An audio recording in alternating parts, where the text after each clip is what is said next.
রান্না করতে গিয়ে কি হঠাৎ করে গ্যাস শেষ হয়ে গেছে? কোনো চিন্তা নেই, আপনারা হাতের কাছে একটি চামচ রেখে দিন। এমন কিছু ছোট ছোট অসাধারণ টিপস আপনাদের সঙ্গে শেয়ার করব। আশা করছি টিপসগুলি যদি অ্যাপ্লাই করেন আপনাদের প্রত্যেক দিনের যে কাজগুলো সেটা অনেকটাই সহজ হয়ে যাবে। চলুন তাহলে আজকের উপকারী টিপসগুলি আমরা দেখে নিই। অনেক সময় যখন আমরা পেঁপে জাতীয় সবজি কাটি বা রান্না করি, বিশেষ করে কাটতে গেলে একটা সমস্যা দেখা দেয়। দেখবেন পেঁপের যে রসটা হয় সেটা আমাদের হাতে লাগলে অনেক সময় ভীষণ পরিমাণে চুলকাতে থাকে, র্যাশ ওঠে, অ্যালার্জি হয়, বা পেঁপের রস হাতে লাগলে স্লিপ কাটে। যখন আমরা ছুরি দিয়ে বটি দিয়ে কাটি না কেন, হাত স্লিপ কাটে, হাত কেটে যাওয়ার সম্ভাবনা থাকে। তাই যখনই আপনারা পেঁপের সবজি কাটবেন, ছোট্ট এই কাজটি করবেন। একটি পাত্রের মধ্যে জল নিয়ে নিন, পেঁপেটাকে অর্ধেক করে কেটে জলের মধ্যে 1 মিনিটের জন্য ভিজিয়ে রাখুন। দেখবেন পেঁপের মধ্যে যে রসটা আছে সেটা পুরোপুরি 1 মিনিটেই জলে বের হয়ে যাবে। তারপর আপনারা যখন পেঁপেটা কাটবেন তাহলে দেখবেন আর কোনোভাবেই আপনাদের হাত চুলকাবে না, হাত কাটবে না, কারণ পেঁপের রসটা জলে মিশে যাবে, হাতে আপনাদের পেঁপের রস লাগবে না। ভালো লাগলে টিপসটি ট্রাই করে দেখবেন। অনেক সময় দেখা যায় আমরা যে চিনি কৌটোর মধ্যে রেখে দিই, চিনির মধ্যে ভেজা ভাব চলে আসে। আর চিনির মধ্যে ভেজা ভাব চলে আসলে চিনিটা গলতে শুরু করে, বেশি দিন ভালো থাকে না, চিনিটা গন্ধও হয়ে যায়। তাই চিনির মধ্যে যদি কোনোভাবে ভেজা ভাব চলে আসে, কিভাবে সেটাকে আপনারা শুকনো করে নিতে পারবেন চলুন দেখে নিই। এখানে দেখুন আমি নিয়ে নিয়েছি বন্ধুরা মুড়ি আমরা কম বেশি প্রত্যেকেই খেয়ে থাকি। চিনির মধ্যে আপনারা বেশ কিছুটা পরিমাণ মুড়ি দিয়ে 2 থেকে 3 মিনিটের জন্য চিনিটাকে আপনারা এইভাবে রেখে দিন। এতে দেখবেন মুড়ি চিনির ভেজা ভাব অ্যাবজর্ব করে নেবে। আপনাদের যে চিনিটা একদম ভিজে গেছিলো সেই চিনিটা একদম ঝরঝরে শুকনো হয়ে যাবে। তারপর আপনারা কোনো এয়ারটাইট কৌটোর মধ্যে ভরে রেখে দিন। এতে দেখবেন আপনাদের চিনি আর গলবেও না, নষ্টও হবে না। ভালো লাগলে টিপসটি অবশ্যই ট্রাই করে কিন্তু আপনারাও দেখবেন। মাছ মাংস ধোয়ার পর দেখবেন হাত থেকে আষ্টে গন্ধ বের হয়। আমরা কি করি, হাতটাকে সাবান দিয়ে ধুই, সবজি কাটার সময় হাতটাকে সাবান দিয়ে ধুই, বাসন মাজার সময় হাতে সাবান দিই। এতে কি হয়, আমাদের হাতটা আরও বেশি রুক্ষ শুষ্ক হয়ে যায়। তাই ছোট্ট একটি কাজ করবেন, হাতের থেকে মাছের আষ্টে গন্ধ চলে যাবেন। চা খাওয়ার পর চা পাতাটা ফেলে দেবেন না। মাছ মাংস ধোয়ার পর আপনারা সেই চা পাতাটা দিয়ে হাতটা ভালো করে ধুয়ে নিন। হাত নরম কোমল থাকবে, হাতের থেকে আষ্টে গন্ধও চলে যাবে। এই দেখুন আমি নর্মাল জল দিয়ে হাতটাকে ধুয়ে দেখাচ্ছি কতটা সুন্দর এখানে আমার হাতটা পরিষ্কার হয়েছে। ভালো লাগলে ট্রাই করবেন। কড়াইতে তো আমরা কম বেশি প্রত্যেকেই রান্না করে থাকি, কিন্তু অনেক সময় দেখবেন কড়াইতে রান্নাবাড়ি করার পর কড়াইয়ের তলাটা একেবারে তেলের কারণে পুড়ে যায়। আর পুড়ে গেলে সেটা পরিষ্কার করতে কিন্তু আমাদের অনেকটা সময় লাগে, অনেকটা সময় ধরে ঘষা মাজা করতে লাগে। তাই আপনারা একটি কাজ করুন, কড়াইয়ের মধ্যে সামান্য নুন আর জল দিয়ে ভালো করে নুনটাকে মেখে নিন। তারপর যদি আপনারা কড়াইতে রান্না করেন, নুনের একটি লেয়ার থাকবে, যার কারণে কি হবে, আপনারা কড়াইতে রান্না করলেও সেই তেল চুইয়ে পড়লে কড়াইয়ের তলাটা কিন্তু কখনোই কালো হবে না। এই দেখুন আমি এখানে কিন্তু রান্না করেও নিয়েছি। আমি আপনাদের রান্না করে লাইভ রেজাল্ট দেখাবো। কোনো কিছু লুচি বা কোনো কিছু ভাজাভাজি করতে গেলে অবশ্যই এইভাবে নুন মেখে নেবেন।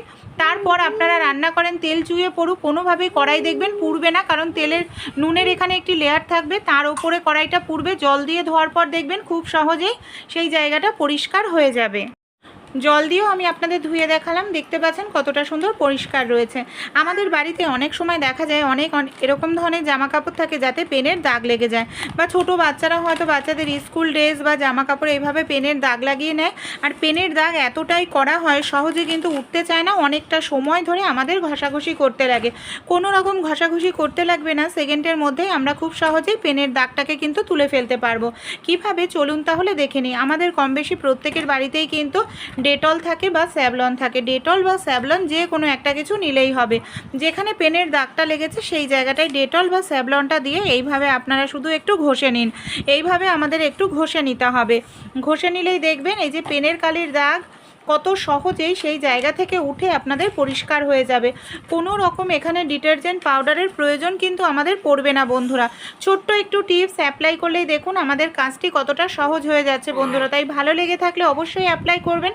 জল দিয়ে ধোয়ার পর আমি আপনাদের রেজাল্টও দেখাচ্ছি, দেখুন কতটা সুন্দরভাবে পরিষ্কার হয়েছে। গ্যাস সিলিন্ডারে আপনারা কখনো চামচের ব্যবহার করে দেখেছেন? কেন আমরা গ্যাস সিলিন্ডারে চামচের ব্যবহার করব? রান্নাবাড়ি করতে গিয়ে হঠাৎ করে দেখা যায় গ্যাস শেষ হয়ে গেছে, আর বাড়িতে যদি কেউ বয়স্ক মারা থাকেন তাদের জন্য গ্যাস সিলিন্ডারের ক্যাপটা খোলা খুবই কষ্টকর হয়ে পড়ে। কোনো রকম শক্তি বা প্রেশারের প্রয়োজন পড়বে না, খুব সহজেই গ্যাস সিলিন্ডারের ক্যাপটি খুলে নিতে পারবেন। এর জন্য আপনারা একটি চামচ হাতের কাছে রেখে দিন।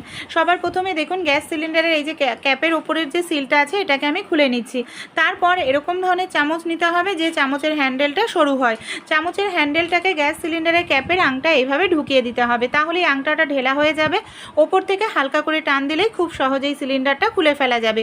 কোনো রকম শক্তি প্রেশারের প্রয়োজন পড়লো না। দেখুন কাজটি কতটা সহজ হয়ে গেল। ভালো লাগলে ট্রাই করে অবশ্যই দেখবেন। আমাদের প্রত্যেকের বাড়িতেই প্রেশার কুকার থাকে, আমরা প্রেশার কুকারে কম বেশি রান্নাবাড়ি করে থাকি। অনেক সময় দেখা যায় প্রেশার কুকারের যে হ্যান্ডেলটা এতটাই ঢেলা হয়ে যায় যে রান্নাবাড়ি করতে অসুবিধা হয়ে যায়, ধরতে গেলে গরম তাপ লাগে। তাই মার্কেটে হয়তো যাওয়ার সময় নেই বা বাড়িতে স্ক্রু ড্রাইভার আমাদের কাছে নেই, হাতের কাছে স্ক্রু ড্রাইভার নেই। আর হাতের কাছে যদি স্ক্রু ড্রাইভার না থাকে তখনই কিন্তু আমাদের সমস্যা হয়। তা বাড়িতে আমাদের চাবি কিংবা নেল কাটার প্রত্যেকেরই কিন্তু কম বেশি থাকে। হয় চাবি নিয়ে নেবেন, না হয় নেল কাটারের এই ভেতরের অংশটাকে আপনারা এইভাবে খুলে নিন। তারপর যেখানে স্ক্রুপটা আছে এইভাবে নেল কাটারটাকে রেখে আপনারা গোল ঘোরাতে থাকুন।